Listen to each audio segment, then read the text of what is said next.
Okay guys, so it's finally time to do something that I haven't done in a really long time, and that is do an unboxing and analysis of a Vape Finesse reel that wasn't from AliExpress. And this reel is actually the reel that I was anticipating the most out of all the reels they showed at the Japanese fishing shows this year. Alright, let's see here. So once again, I got this from Japan Lure Shop. And I got another Evergreen jackhammer chatterbait. Really good color. And of course, here's the reel itself. Alright, so this is the Abu Garcia, obviously, Ultracast BF8. Uh-oh. It says L here. And I am right-handed, so I may actually have to send this back. So I'm not going to open this up.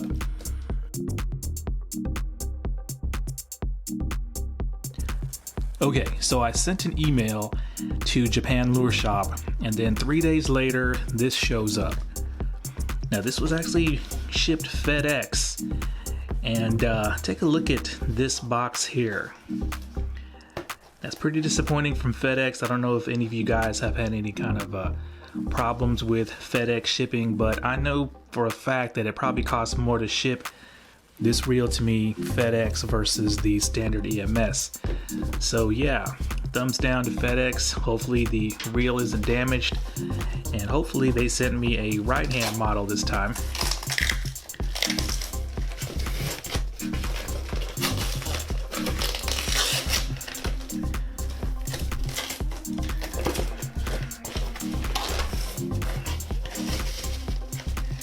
And they sent me another gift, another Evergreen jackhammer tungsten in, looks like all black. That ought to work. I might just start stacking up these free gifts and then give them away to you subscribers at some point. Alright, so it looks like we have the right hand model, and I want to give a shout out to Japan Lure Shop for handling that so quickly. And yeah, let's get into this. So a lot of you guys may know that I probably have more Vape Finesse reels than some of you guys have IQ points. So why in the heck did I buy this reel with as many BFS reels that I have? And the answer is pretty simple.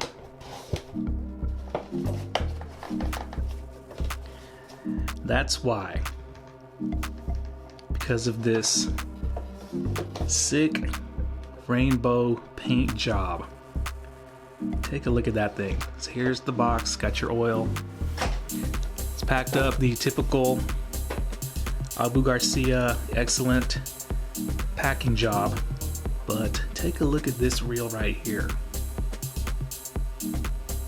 And as you can see, this has the same paint job, I'm pretty sure, as the Abu Garcia Revo Iconelli, which I bought probably about a year ago, and then I gave it away in a contest because it was missing a screw. And luckily it doesn't look like this reel is missing any screws, but take a look at this thing.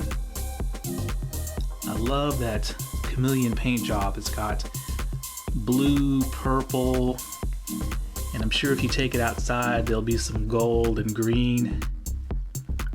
But this is exactly why I bought this reel. Plus, you know, I have a sickness. It's called the gotta buy all BFS reels virus. So I'm gonna study this thing for a couple of minutes. Shouldn't take long because this is a very similar reel to a couple of ones that I have already, but I'll be right back. Okay, so I'm not sure if I mentioned it or not, but I think it's pretty obvious that this reel is the Revo Ultracast BF8.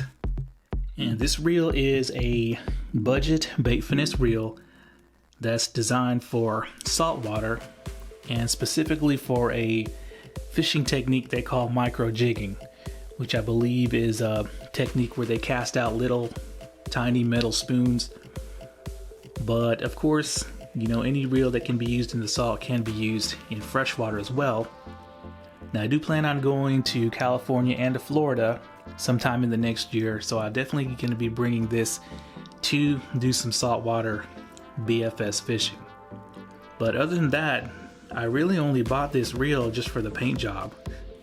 And basically this reel saved me from having to buy another Revo Ike, because other than the paint job, I really wasn't too impressed with the Revo Ike. Now the Revo Ultracast BF8 makes the 4th bait finesse reel in Abu Garcia Japan's lineup. And the first one, of course, is a reel that I have, and that's the Revo LTX BF8, and that's the most expensive. And then you have your Revo, I believe it's the ALC BF7, which is another saltwater friendly reel, and that's the second most expensive. And then below the Ultracast, you got your Roxani BF8. But the cost of this reel to my door was, I think, a little bit over 200 bucks. Now, unfortunately, I don't really see any Japanese vendors advertising this reel for sale. So if you want one now, I suggest that you just send an email to, you know, various Japanese shops and see if they can special order one for you, because that's what I had to do at Japan Lure Shop. I sent him an email, asked him if he could get one. He said yes, and then you know the rest of the story. Okay, so let's go over the basic specs real quick. Now this reel has the same frame and body as the Revo LTX, as well as the Revo MG Extreme. As you can see, they're exactly the same shape, same side plates on both sides. It's got a lot of the same trim components, like the spool tension knob, the little ring here that goes over the gearbox. But the difference is that the frame material on the Ultracast is made of aluminum, while on the LTX it's magnesium. And I believe the side plates are just graphite, while on the LTX they are some kind of a carbon. Now, while the LTX has a total of 10 bearings, the Ultracast has only 7. It's kind of a low number for an Abu Garcia, but these aren't just ordinary bearings. Now, the pinion bearing is protected with a coating on the inside and the outside called Salt Shield to resist corrosion, and the rest of the bearings are called Super Free HPCR bearings. And apparently those are the same bearings that you'll find on the spool of the Revo EXD. Now fortunately, Abu Garcia Japan gives us more information on these bearings as to what makes them special. Now according to the website, the balls of the bearings are not shrunken down to help casting, but what they did was they modified the raceway that the balls roll in to improve casting. So apparently those are the same bearings that you'll find on the spool of the Revo EXD that's supposed to help with the cast distance. So hopefully that will aid this Ultracast. Now some other little features on this reel, of course, is that the spool tension does click. Now of course it's the typical mushy Abu Garcia click, but it clicks nonetheless. As you can see, it's very detailed. It's kind of hard to turn, but as you can see, it looks like there's a metal insert underneath there. Of course, drag star does click. It is made of metal, but they have really ported it. As you can see, each star arm has 2 holes drilled into it, as well as the base of the star arm. There is some porting there. Don't know if you guys can see that or not. Right there. But it features what they call the Durasoft clutch, which is good. Now this is the same clutch mechanism that's on the really expensive reels like the MG Extreme and the LTX. So that means it doesn't wiggle or have any mush, and it's a nice positive engagement, and it doesn't wiggle after it's depressed either. And hopefully that'll hold up. The LTX clutch and thumb bar has held up fine so far. As you can see, it's got a very shallow spool, but it's kind of plain looking. And they've given it a very unfinesse-like handle and knob assembly. So I believe this is like either a 90 or 95 millimeter handle, and they gave it these, you know, the standard Abu Garcia EVA knobs. And generally BFS reels, especially from Japan, come with more finesse oriented knobs. And I checked in the box, there are no extra knobs or any kind of extra color pieces, which is not surprising considering this is a budget reel. Now it does feature one of those hook keepers, and let me see here, it's right here, hopefully you guys can see, and there we go, it's popped out. But yeah, do you guys recognize this on any other reels? I doubt I'll ever use it, but I guess it's kind of handy, a nice little feature. And it does tuck away out of place and you cannot feel it. But yeah, it's a great looking reel, but like I said before, if it didn't come in this paint job, I probably would not have bought this reel unless there was something else super special about it. So now we get to the most important part of any bait finesse reel, and that's going to be the spool weight. Okay, so I got the scale out and let's see what this thing weighs. It doesn't feel that heavy, but when you compare it to the LTX, it does feel pretty heavy. So the entire reel itself is supposed to weigh 175 grams.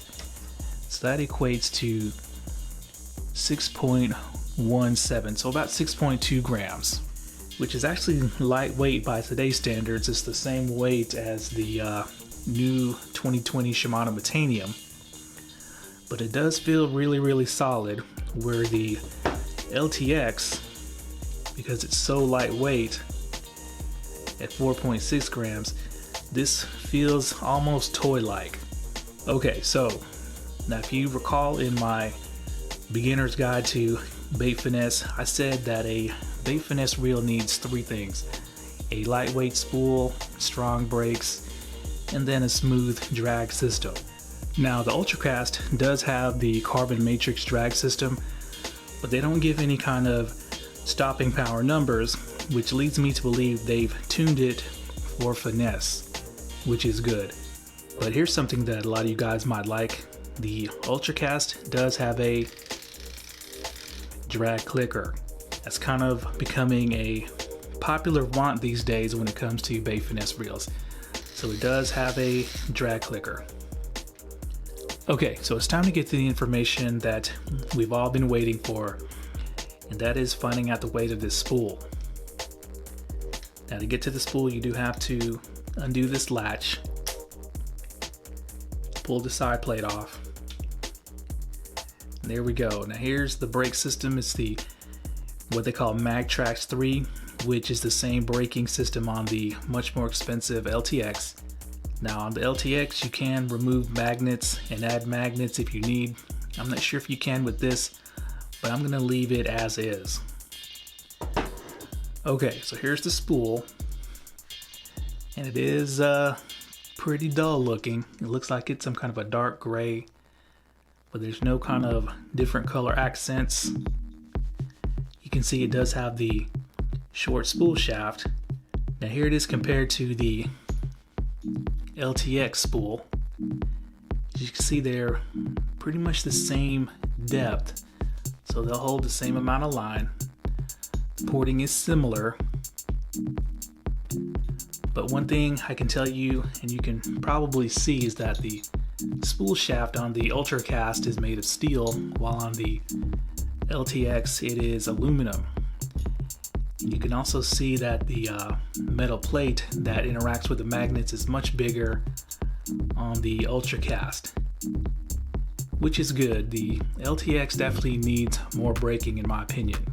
But just holding them in hand, I can tell you this thing feels significantly heavier than the LTX spool. So let's go ahead and get this weight. Okay, so we'll weigh the LTX spool first. 7.57, of course that's with the bearing. Without the bearing, this spool is 6.3 grams, and it is still currently the lightest stock bait finesse spool in the world. Now the Ultracast, okay, it's a whopping 11.6 grams.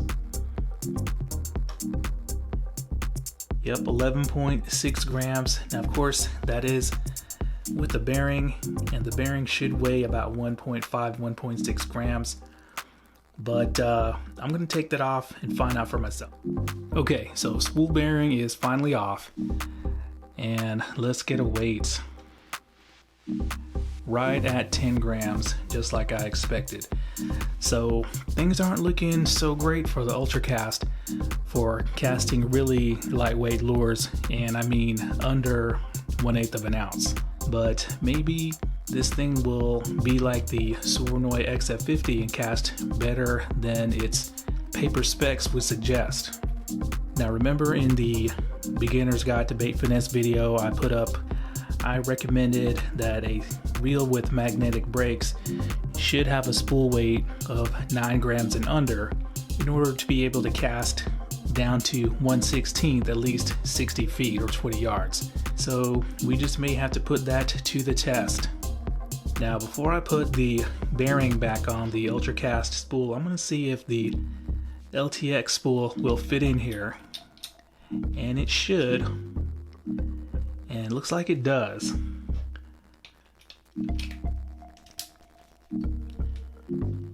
Yeah, you can see the silver anodization on the spool, and definitely looks a lot better than stock in my opinion. So I don't know, I may swap out spools because I love the looks of this Ultracast better than the LTX. Well guys, there we go, the Revo Ultracast BF8. It's definitely not going to be casting any trout magnets, but then again, it wasn't designed to be. It's definitely a budget-friendly bait finesse reel from Japan with budget specs, but it's got a much more expensive paint job than its price would suggest. Now, the heavy spool weight may put off some of the, more hardcore JDM bait finesse guys, but I actually am waiting on the tuning potential of this reel. In fact, while I was waiting for this to arrive, I went ahead and ordered a set of knobs and a carbon fiber handle that I'm waiting to come in. And I am also going to be waiting for what the aftermarket has planned for this reel, especially as far as a lighter spool goes. And in fact, I think any spool that fits in the LTX should fit in the BF8. So I may shop around, but the first thing I'm going to do is I'm going to see how it casts in stock form, and then we'll go from there. Alright guys, thanks a lot.